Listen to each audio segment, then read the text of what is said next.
Just vibing here. You make our wedding look miserable.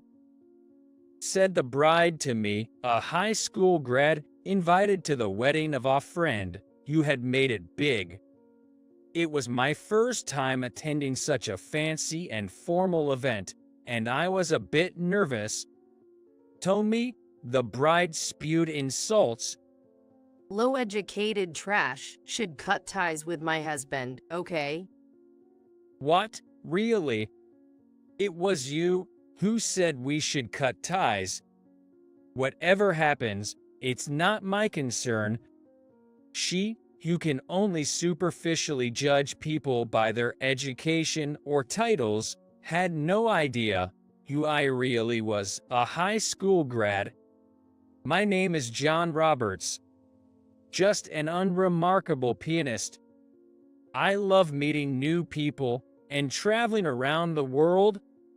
On the side, I play my piano at jazz bars and restaurants around town. Sometimes, I would play the public piano on street. By doing so, I earn some change and live day by day. I'm hesitant to say this myself, but I was raised in a relatively affluent family. The piano, which has now become my livelihood, was something I was forced to learn from the age of 3 growing up in the affluent household. In competitions I joined alongside adults, I frequently won awards and was called a prodigy or a wunderkind. That now feels quite embarrassing. However, that lifestyle collapsed when I was in elementary school. My father's business failed, and we ended up living in a small apartment in the countryside. Because it was a townhouse, playing the piano at home was not allowed, both emotionally and by rules. Yet, I couldn't give up and would go to the school's music room after class to practice diligently. One day, after I finished playing a piece, I suddenly heard applause. Looking towards the sound, there was a boy standing alone, his face looking like he was about to cry, moved by the music. Well, that was Chopin's Puppy Waltz, wasn't it? Yeah, it was. Amazing, amazing. What else can you play? Well, like this. When I played Schumann's Traumerei, his eyes lit up even more. Really amazing. How long have you been playing piano? Since I was 3. At first, I was forced to, but then I started to like it. Do you play at home too? No, I live in an apartment, so I can't play there. That's why I'm here every day. Hearing that, he went like, whoa. He apparently was impressed by my emotion toward playing the piano. I'm Tom Brown. Can I come listen again tomorrow? Of course, I'm John Roberts. I play almost every day, so come by if you have time. I shook hands with Tom firmly. From that day on, my solo performances had an audience. Over time, we grew closer. His father worked in the treasury, and he was the son of a wealthy family. Do you play any instruments, Tom? Well, a bit of violin. That's cool. Violin seems tough. Yeah, it's hard. That's why I'm not really good at it. My mom keeps getting mad at me for not being able to play. Tom looked a bit sad as he said this. But Saying it, his expression instantly changed. He lit up like a completely different person. it was your piano that moved me. He leaned in close, saying with great fervor, I was truly happy that my piano could move him, but I never expected it to this extent. Hey, Tom, Yeah, let's play together next time. My piano and your violin. Ah, When I suggested a session, his face darkened a bit. I'll consider it when you know, my violin is up to par with your piano. I see. Then, let's practice together for the next 3 years of middle school. Yeah? Tom hesitated a bit in his response. At that time, I didn't think much of it, but just a few days later, I learned what he meant directly from him. What? You're taking exams for a middle school far away. Yeah. So, it looks like we won't be able to practice together. Sorry? I see. But you have your dreams, Tom, so it can't be helped. Dreams? Huh. Actually, my dream has. Never mind.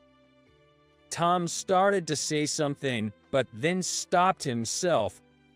Respecting his feelings, I didn't ask any further. Instead, I extended my pinky finger. Promise. No matter how late, let's play together for sure. Yay! Tom also extended his pinky finger. We made a pinky promise and solemnly swore on our future session. I'll write you letters, Tom. I can't speak for Tom, but being broke, I don't have a cell phone or anything, and I can't afford to waste money on a home phone. That's why I decided to use letters, a relatively inexpensive way to communicate. Yeah, I'll be waiting. As best friends took different paths, I went on to a local public middle school. I didn't join any clubs and spent my afternoons playing the piano in the music room. I was determined not to be left behind by Tom. He would surely return leveled up. My ambition to improve my performance was blazing, but contrary to my inner turmoil and the external temperature, an event that occurred in the summer in my 9th grade was utterly cold. Dad, While my mom and I watched, my dad was being examined in a hospital bed. We had rushed over after getting a call from his workplace that he had collapsed during work. He barely responded to our calls, extremely weak. It was hard to tell if he had any strength at all. He'll need to be hospitalized for a while to observe. The doctor said, and our anxiety only grew.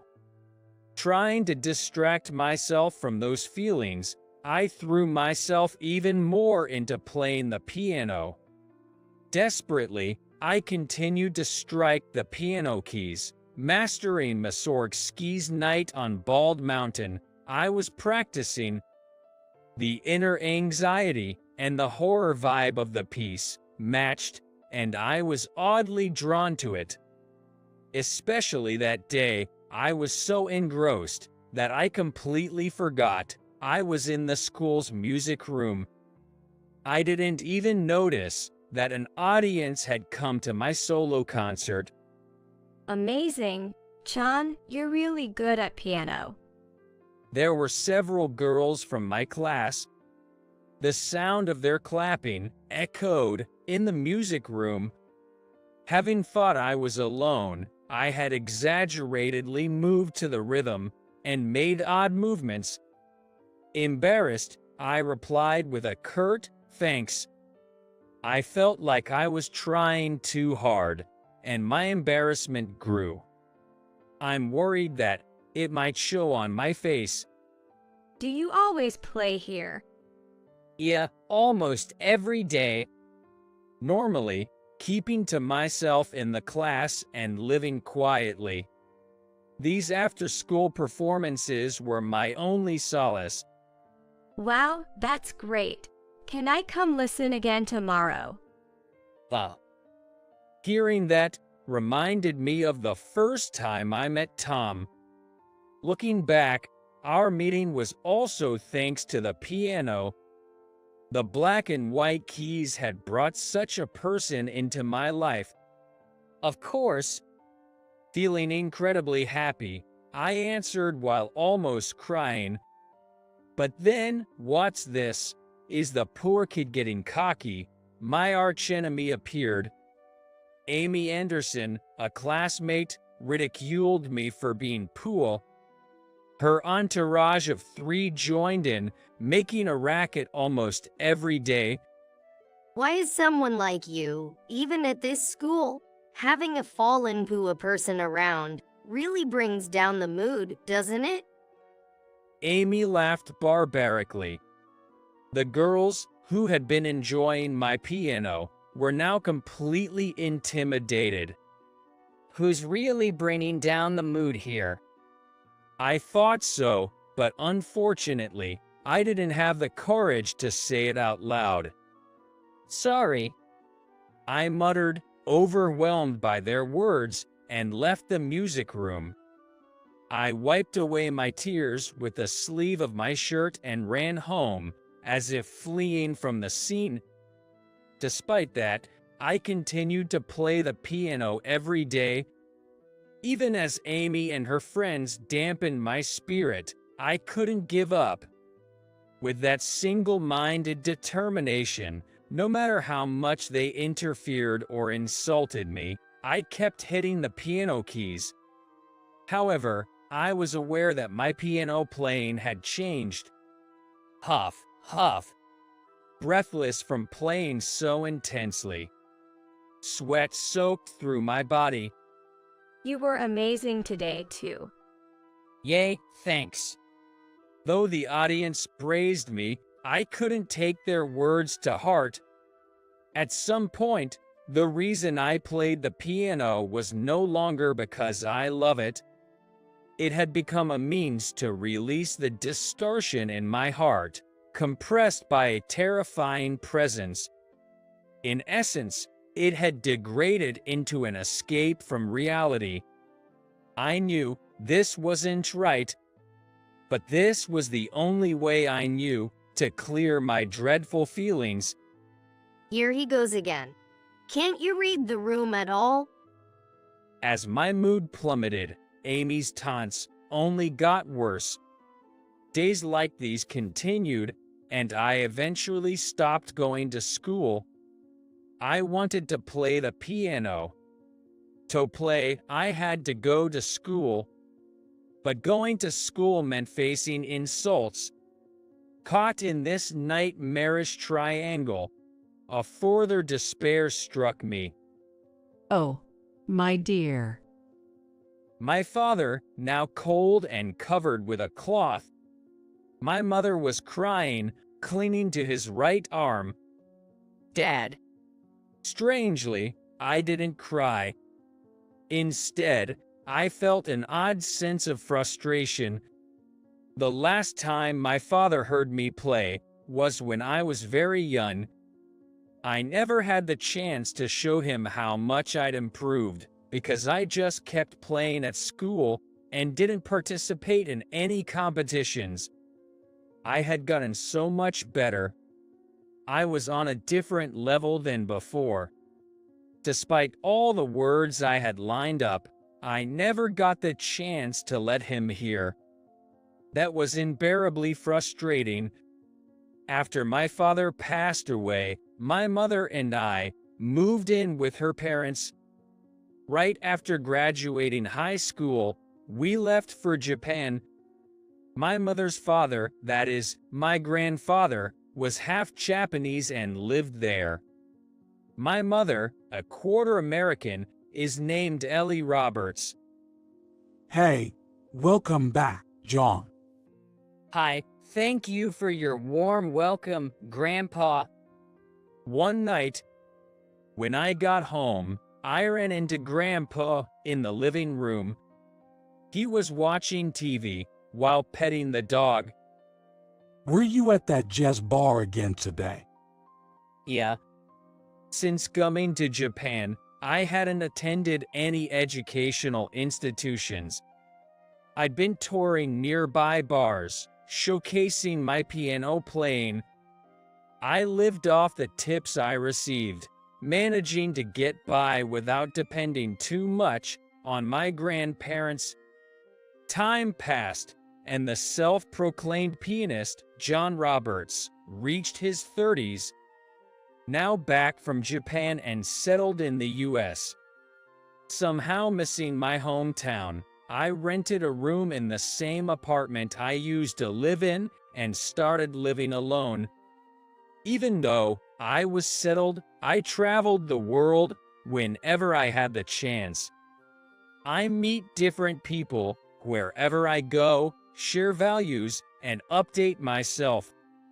It's really cool to feel like I'm evolving each time. It's quite fascinating. Though confident in my performance, seeing the world made me realize I still had much to learn. When I played piano on the street in Germany, a lanky man casually began to play Schubert's Overcame, leaving me speechless. In a French tavern, while playing Ravel's Judo, a girl who looked to be in her teens proposed a piano duet. It's going to be a good experience for me, who had always played solo.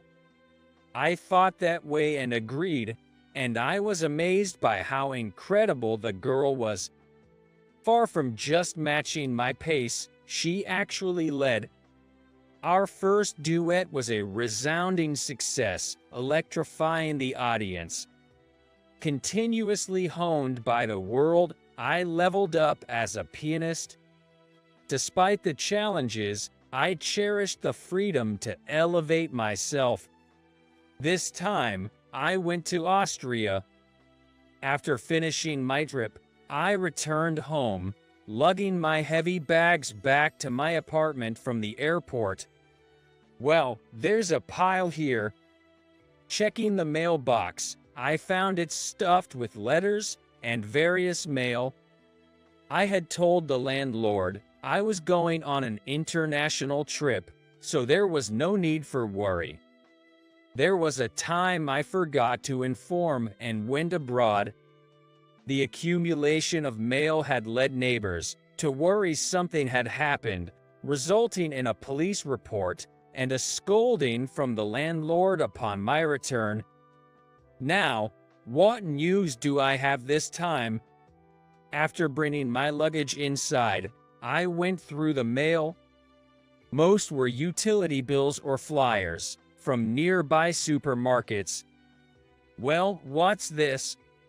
One envelope stood out, extravagant and ornate. Wedding invitation. Someone's getting married. Turning it over, I saw the sender's name in Japanese letters. Tom Brown and Amy. So, Tom's getting married. Seeing my old friend's name after so long excited me.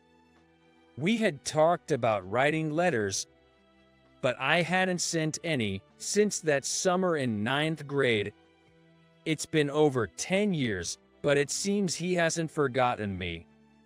I pulled out the invitation hour of the envelope. It was folded in half with a section for RSVP. Of course, I'll attend. I grabbed a pen to mark "will attend" and added "with pleasure" above it and crossed out "decline."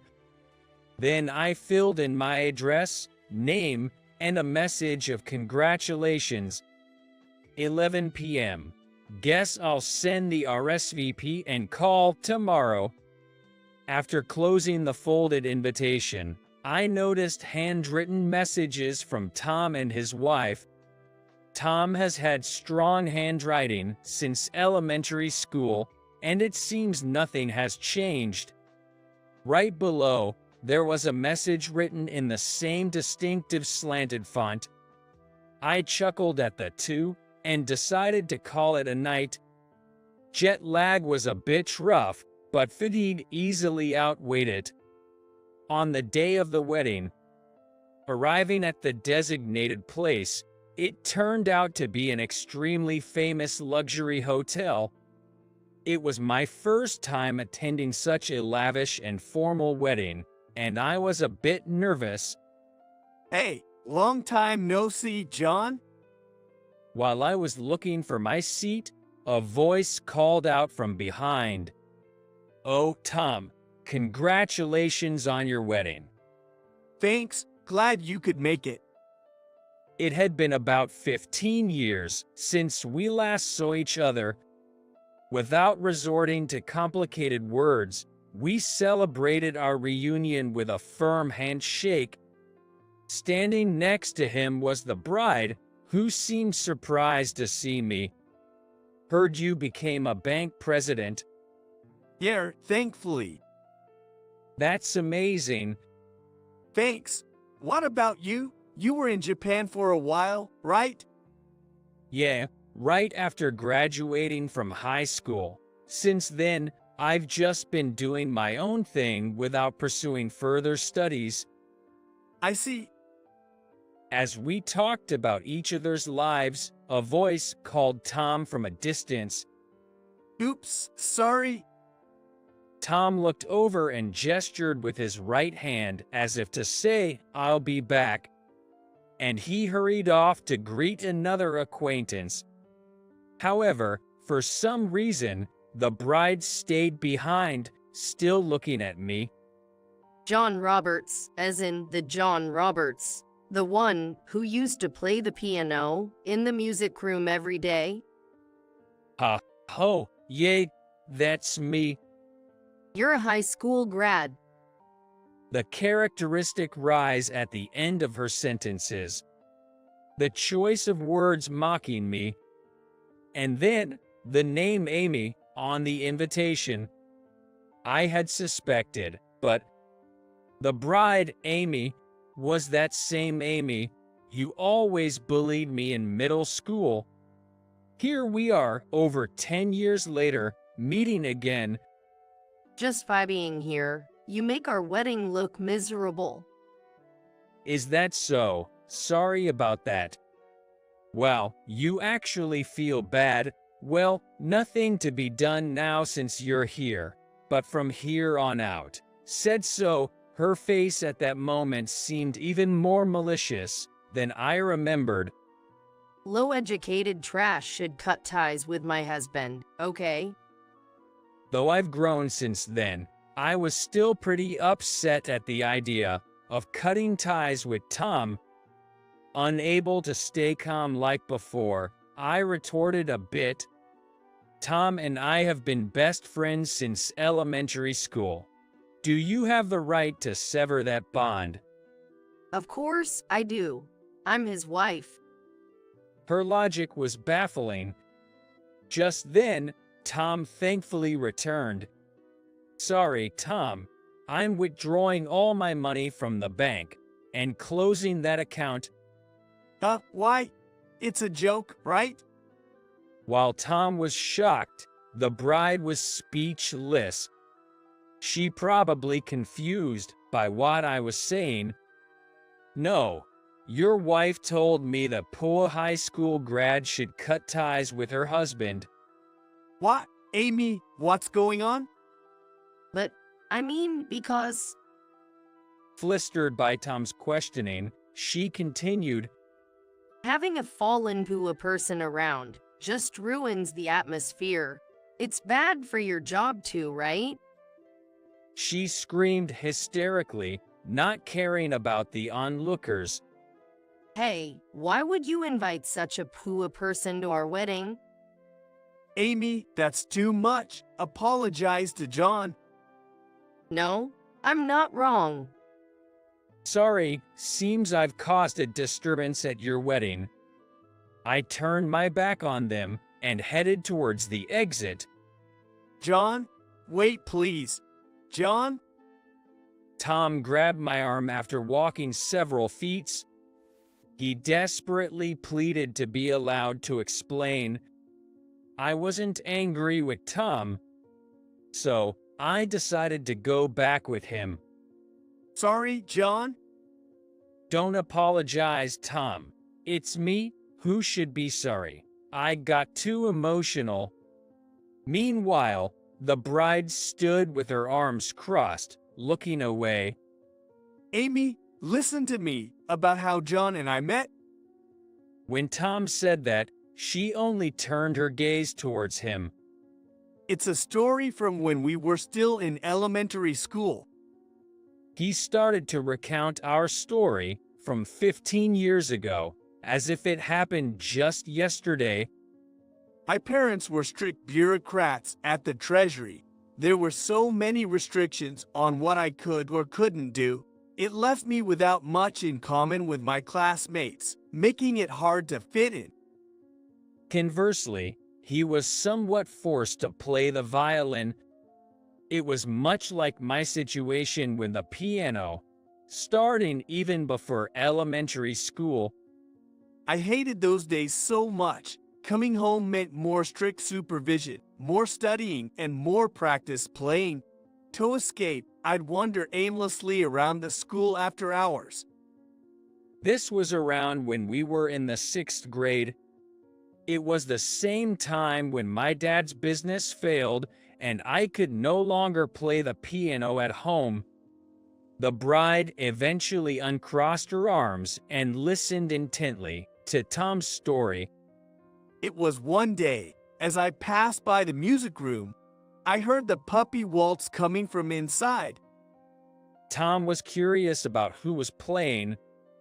To him, it sounded beyond the level of any elementary student, even surpassing the music teachers. When I entered the music room, it was an elementary student playing. I was astonished. Sure, it's a piece that's accessible for children, but it wasn't just good. It struck a chord in me.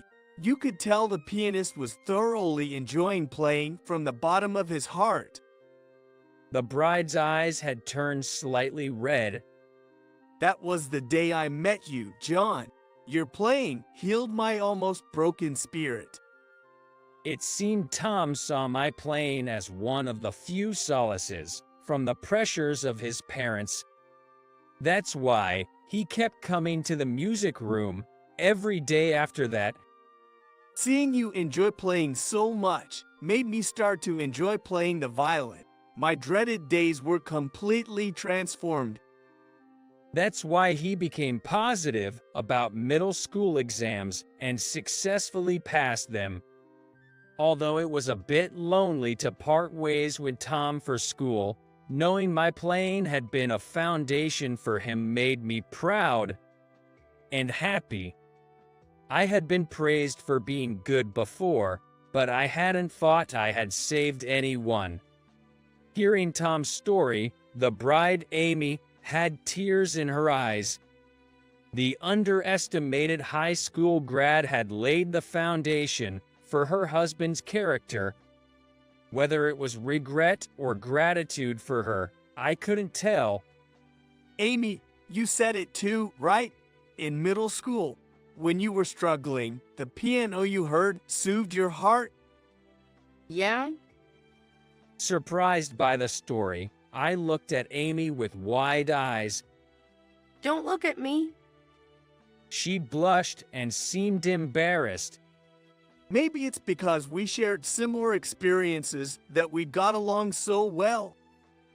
Traveling the world, I've witnessed various coincidences. But such a miraculous connection was quite rare. I can't believe I unwittingly played matchmaker. John? Tom, looking a bit guilty, questioned me. He didn't know yet. Actually, Tom. What is it? I was surprised too, coming to the venue.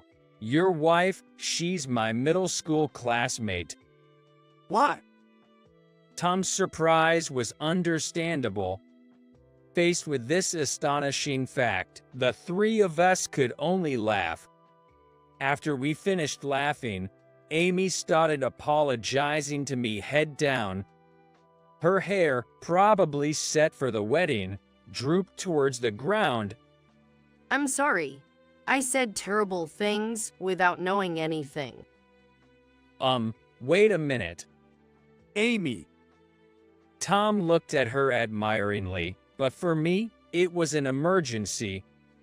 It would be a disaster if the rumor spread that a guest made the bride, the main heroine, apologize at her own wedding. It's not just that. I want to apologize for middle school too. After you stopped coming to school, I regretted it. I went to your house to apologize, but you had already moved away. All right, just face forward for me, please. Amy turned to face me again, her makeup smidged by tears. She might need to touch up her makeup a bit sooner. I know it sounds like an excuse, but my family was really strict. Listening to her, it seemed her family was also very strict. That led her to take out her stress on me. Her recent outburst, too, was due to the values instilled in her by her parents, who cared only about academic background. Indeed, she graduated from a prestigious university and works at a top-tier company. So, I'm really sorry. Again, Amy apologized to me. Let's forget about the past. Just make Tom, my best friend, happy. After receiving apologies from both of them, I was so relieved that I momentarily forgot what I was angry about. All the poison drained away. Then, the wedding planner approached us. It was time to start. I apologized to Amy and suggested she go touch up her makeup. And Tom, leave that matter to me. Sure, thanks. I gave my best friend a thumbs up and took my seat. The wedding proceeded smoothly, and after the bride's outfit change, it was time for the entertainment. The relatives performed a splendid traditional country line dancing. After that, it was my turn to execute that matter. Guided to a dim backstage area, I found a piano waiting for me. Next up for our entertainment, we have a performance by the genius pianist, Mr. John Roberts, a close friend of the groom, Tom. After the grand introduction, the spotlight shone on me. I played Liszt Liebestraum. I had always thought of playing it at someone's wedding someday. I never imagined the first time would be at my best friend, Tom's wedding. The tension was different from any competition, jazz bar, or street performance. It felt like the first piece ended in a blink. After a brief pause, I placed my hands on the keys again. Simultaneously, Tom stood up. It was a plan only the planner and the two of us knew about. As everyone looked on in surprise, the groom took up a violin hidden under the table. We matched our timing through eye contact and started the second piece, Elgar's Salutdammer. As I played, memories of my travels flashed through my mind. Japan, England, Germany, France, Spain, and Austria. The list of memories was endless. The lanky man who appeared out of nowhere. The unfamiliar young girl. Even after numerous duets with many people, today's performance with Tom moved me to my core. The duet with Tom was more amazing than anything in my memory. The sound matched perfectly, accentuating each other's nuances. The joy in Tom's violin playing was palpable. As I played, I felt tears welling up. The audience, including the bride, was moved to tears. What a perfect performance. A 15-year-old oral agreement. The duet between pianist John Roberts and violinist Tom Brown had finally come to fruition here and now. As the last note and its reverberation faded, applause filled the venue. When the applause subsided, Tom took the microphone. John and I have been best friends since elementary school. Both of us played instruments back then. However, I was not a performer who could match the genius pianist John Roberts. There was a time he asked for a duet, but I felt I wasn't up to par and had put it on hold until now. Back then, Tom didn't enjoy playing the violin. Contrastingly, I always loved playing the piano. Perhaps he felt the gap. I'm very happy we could accomplish this duet today. The venue erupted into cheers and applause once more. Actually, this was supposed to be the end of my speech. But let me introduce him, John Roberts. Tom began to speak impromptu, not part of the plan. He is John Roberts, my best friend. As I mentioned earlier, he is a genius pianist. He posts his performances on YouTube, and he's a big deal with over 1 million subscribers. I encourage everyone to check out his YouTube channel. As Tom explained, my YouTube channel, thankfully, has been viewed by many. I post single performance videos as well as performances from abroad. Additionally, I've recently started composing, receiving numerous requests. Some of my works have become global hits. It's somewhat vulgar to mention, but the account I opened at Tom's bank holds about $80 million. Yet, I'm not living a luxurious lifestyle, but I'm living comfortably on my own terms. I plan to continue traveling to various countries. Please give him a big round of applause. At Tom's request, all eyes and applause in the venue were directed at me. Without jumping for joy, I simply acknowledged the audience with a nod and a smile, as befits a pianist. Since the summer in my 9th grade, anonymous letters started appearing in my desk and shoe locker. The message was simple, warning me to watch out because the delinquents are after me for extortion or worse. It was a warning to watch out for muggings and even worse acts. The letters were tip-offs from someone, written in a distinctive slanted font. Amy Anderson started visiting the music room. Around that time, I had always wondered about something. Despite bullying me daily, she never interrupted my performances. She always arrived after I finished a piece and the audience had enjoyed the afterglow. It seemed she listened to my playing before hastily sending me home. If that was the case, she was likely the author of the letters. Thinking back, the handwriting matched that on the wedding invitation. I tried contacting Amy several times to confirm, but she stubbornly pretended not to know. I figured it wouldn't be good to push too hard, so I just kept that to myself and silently appreciated it.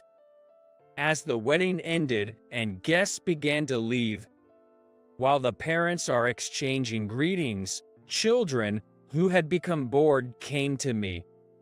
The piano was amazing. Hey, thanks, Play that one. they requested, referring to the theme song of some popular anime. I played the chorus, and they were thrilled. One request led to another, from the pretended family spy anime to the sorcerer battle anime, causing quite the commotion.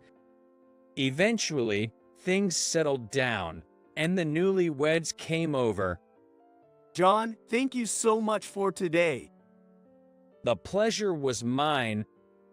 By the way, about that account closing, are you sure? As Tom said, Amy looked at me apologetically. No way. I wouldn't do that. Got a bit emotional and said something silly, My bad, That's a relief. Tom said with a relieved expression. About that money, Yeah, I want to use those $8 million to set up a music school, not a formal academy, but a place to give people the opportunity to engage with music. I want to ensure no one has to give up due to financial reasons. As I shared my dream, they both agreed to help me. It seemed they resonated with my view on music and willing to help with the setup and operation. A few days after the wedding, Tom contacted me. thanks for last time. I found out today that Amy is pregnant. Maybe that's why she was emotionally unstable then. Please forgive her. While preparing for my next trip, I replied, "Congratulations. It's deeply moving to see my best friend become a father. I'm not bothered by that incident, don't worry. More importantly, I hope you'll check out the video I'm posting today." That night, a video titled "To My Dear Friends" was uploaded to my channel.